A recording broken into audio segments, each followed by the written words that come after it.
Aujourd'hui, c'est le coup d'envoi de la course Moi pour toi. C'est un défi SOS Santé extraordinaire. C'est une course à relais de 270 km. On a au-dessus de 18 équipes, de 8 personnes par équipe.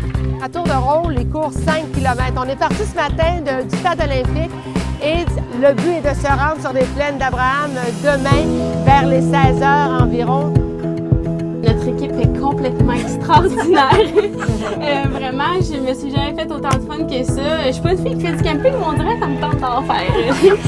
Puis j'ai vraiment aimé ça. C'est juste tellement à refaire. J'écris sur Facebook depuis tantôt comment que ça se passe, puis tout ça, les kilomètres, tout ça. Puis je vois que les gens, ils me trouvent comme cool de faire ça. Je pense que les gens sont très contents d'accomplir le défi en ce moment. Puis moi, comme coach, en ayant accompagné tout le monde pendant tout l'été, toute ma gang, mais là, je vois l'accomplissement de toutes ces personnes-là, puis c'est de toute beauté. On n'arrête jamais de courir et on passe au travers différentes villes. Là, notre premier arrêt, c'est à Berthierville. On va faire Portneuf, Trois-Rivières aussi également. Et à chaque fois qu'on arrête dans une ville, bien, il y a un méga rassemblement, il y a des entraînements de groupe. C'est une fête pour la famille avec des jeux gonflables. Alors, c'est vraiment génial. Il y a des courses en parallèle dans ces villes-là, des coureurs qui se joignent à la cause parce que le but de la course Moi pour toi, c'est un défi qu'on se lance à soi-même, un dépassement de soi, mais on le fait également pour donner l'exemple à nos enfants puisqu'on investit et on amasse en même temps des sous pour la Fondation des Étoiles qui a pour but évidemment d'aider la recherche sur les maladies infantiles. J'ai décidé de participer parce que je voulais me dépasser. Je voulais me prouver que je pouvais réaliser des grands défis. Fait que c'était ma principale raison, vraiment. Je croyais pas que je pouvais le faire, vraiment. Puis là, ben, il est rendu 10h30, puis je vais arriver à 4h sur les plaines, c'est sûr, avec toute la gang. Je pèse 325 livres, donc c'est quand même un grand défi pour moi.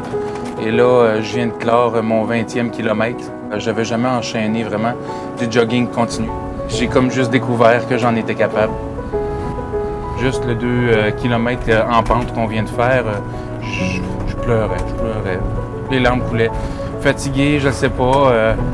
J'étais ému de voir ceux qui venaient d'arriver. Je regagne petit à petit la santé, puis l'espoir de pouvoir en faire plus et plus encore. Simplement juste bien vivre ma vie, la vivre plus longtemps. On s'attend à ce que ce soit une arrivée émotive parce que c'est quand même plusieurs mois d'efforts. On a vraiment hâte de voir le fil d'arrivée, puis on est sûr qu'avec tous les gens qui vont être là, on va avoir la petite poussée qui va manquer pour arriver jusqu'à la fin.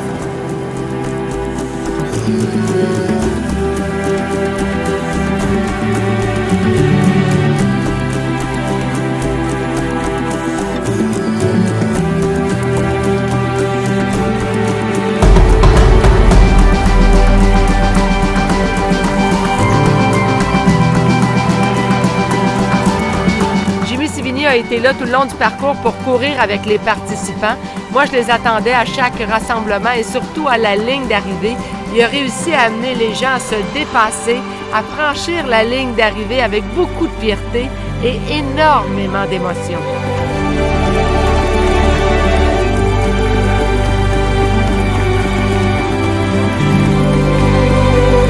Alors, on est toujours d'arriver de notre défi Montréal-Québec, 270 km.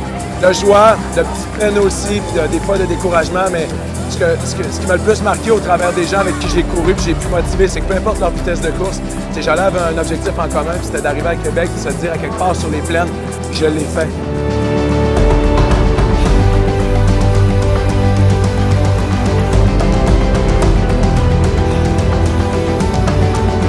Chantal, c'est une femme de cœur, vraie, authentique, accueillante. C'est une femme vraiment extraordinaire avec un grand cœur qui nous fait du bien.